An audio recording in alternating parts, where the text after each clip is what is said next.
فإذا خفت عليه فألقيه في اليم ولا تخافي ولا تحزني যদি তুমি ভয় করো, যখন তোমার অন্তরের মধ্যে ভয় এসে যাবে সন্তান নিয়ে, তখন তুমি তাকে এই সন্দুকের ভিতরে, অন্য আয়াতের মধ্যে আছে ইযা ওয়াহাইনা ইলা উম্মিকা মা ইউহা আনিকযিফি বিত-তাবুত, তাবুত হলো সিন্ধুক, সিন্ধুকের মধ্যে ভরে তাকে সমুদ্রের মধ্যে, নদীর মধ্যে ভাসিয়ে দিল।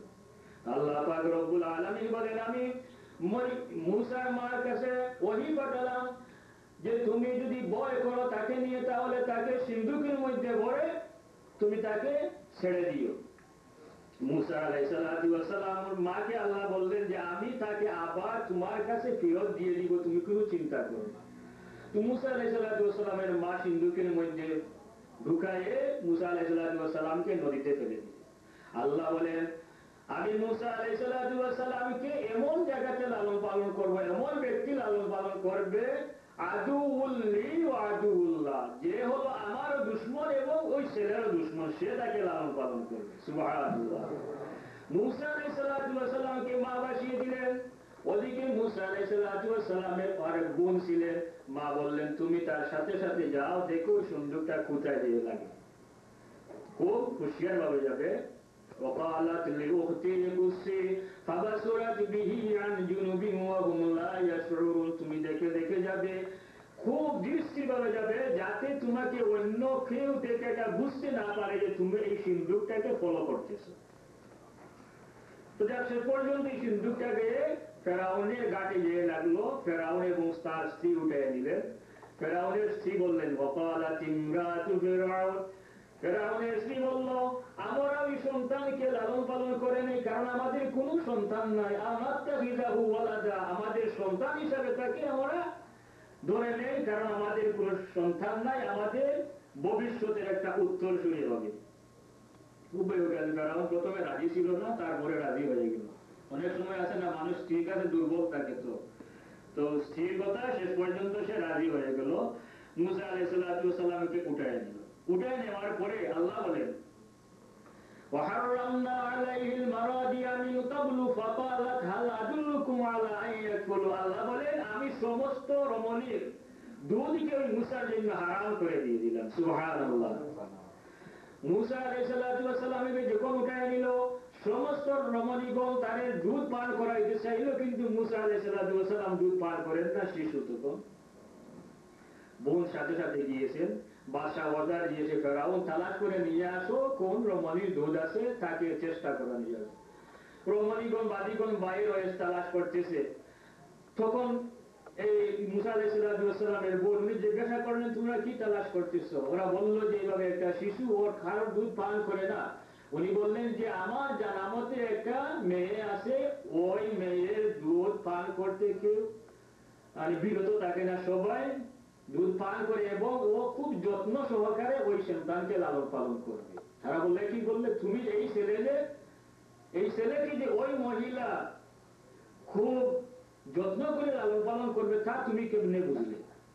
মুসা আলাইহিস সালামের বোন দেখলেন দোয়া পেয়ে যাবে। উনি বললেন, না, যে উনি দেখেছি এইভাবে মেহনত করে বা পরিশ্রম করবে, কারণ বড় করে যদি কেউ কাজ করে তাহলে উপটৌকন বড় পাওয়ার আশা থাকে, আর এটা তো হলো বাদশার দরবার, সুতরাং সে যদি পরিশ্রম করে সন্তানের জন্য তাহলে বড় পুরস্কার পাবে, এই আশায় সে তার জন্য পরিশ্রম করবে, তাকে দুধ পান করাইবে। বললে সেটা তাকে নিয়ে আসো। তো আল্লাহ বলতেছেন যে আমি মুসা আলাইহিস সালামকে তার মায়ের কাছে ফিরাইয়া দিলাম।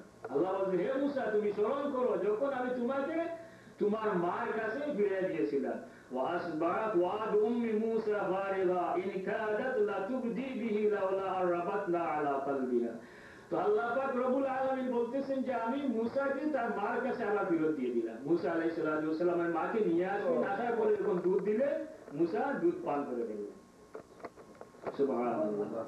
তো মুসা আলাইহিস সালাম মাকে বললেন, তুমি এখানে থেকে যাও, এখানে থেকে সব কিছু করবে। মুসা আলাইহিস সালাম মা বললেন যে না, আমি এখানেও, আমার স্বামীও আছেন অসুস্থ, তাছাড়া আমার আরো বাচ্চা আছে, ওদেরকে আমার দেখাশোনা করতে হয়, ওকে তোমরা আমার সাথে দিয়ে দেও, আমার ঘরে ওকে লালন পালন করবে। ওই যে আল্লাহ বলতেছেন, ফারাজানাকা ইলা উম্মি মুসা, আমি মুসাকে তোমাকে তোমার মার কাছে ফিরাইয়া দিব। ফারাজানাকা ইলা উম্মি আল্লাহ বলেছেন আমি মুসাকে তার মার কাছে ফিরাইয়া দিব, আমি ওয়াদা করেছিলাম। মুসা মা লইয়া গেলেন, তো আল্লাহ বলেন যদি আমি তাকে ফেরত না দিয়ে দিতাম মুসার মার ঘরে মুসাকে, তাহলে আল্লাহ তো হলেন ওয়াদা ভঙ্গকারী, আল্লাহ ওয়াদা পূরণকারী, তাহলে আল্লাহ ওয়াদা পুরা হতো না, কিন্তু আমি তাকে ফেরত দিয়ে দিলাম।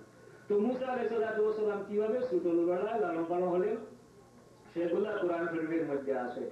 সুতরাং কোরআন শরীফের মধ্যে আছে। তাছাড়া আমাদের নবী, আমি ওই দীর্ঘ আলোচনা আমরা পেয়ে গেলাম যে কোরআন শরীফে জন্ম বৃত্তান্ত আলোচনা আছে। তাছাড়া কোরআন শরীফের আয়াত আমরা তালাশ করি, যেমন ও তাকাল্লুবাকা ফিস সাজিদিন, হে নবী আপনাকে আমি ক্রমান্বয়ে সাজিদিনদের মধ্যে আমি নিয়ে এসেছি।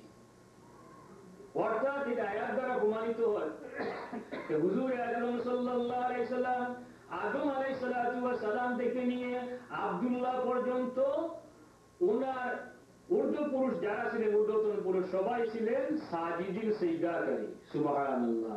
হুজুর আকরাম সাল্লাল্লাহু আলাইহি সাল্লামের ঊর্ধ্বতন পুরুষের মধ্যে কেউ মুশরিক ছিল না, এমনকি কেউ জিনাকারীও ছিল না, সবাই ছিল পবিত্র।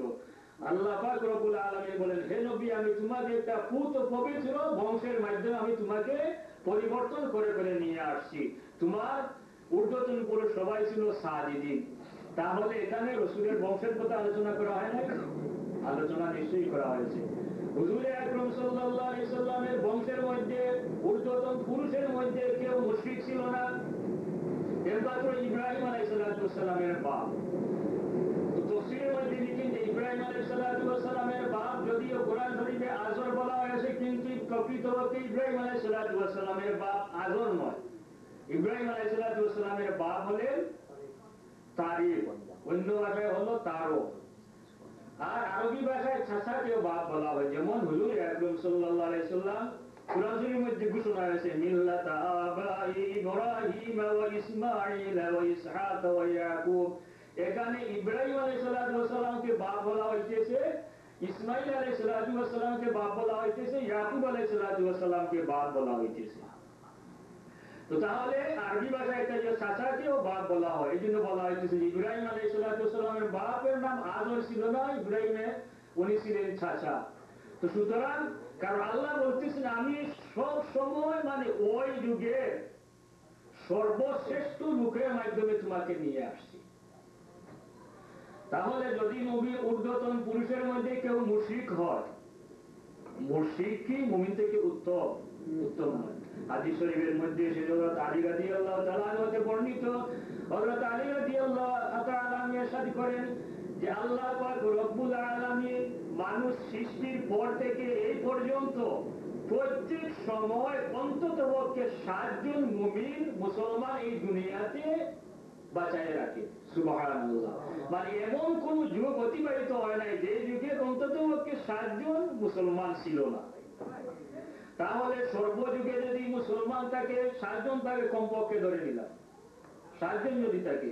আর হুজুর আকরাম সাল্লাল্লাহু আলাইহি ওয়াসাল্লামের ঊর্ধ্বতন পুরুষ যদি কেউ মুশরিক হয়ে থাকে, জিনাখোর হয়ে থাকে, তাহলে মুশরিক যদি হয়ে থাকে, তাহলে এই যে 7 জন মুসলমান প্রত্যেক যুগেই থাকে, তাহলে ওই মুসলমান থেকে মুশরিকের দাম কম না বেশি?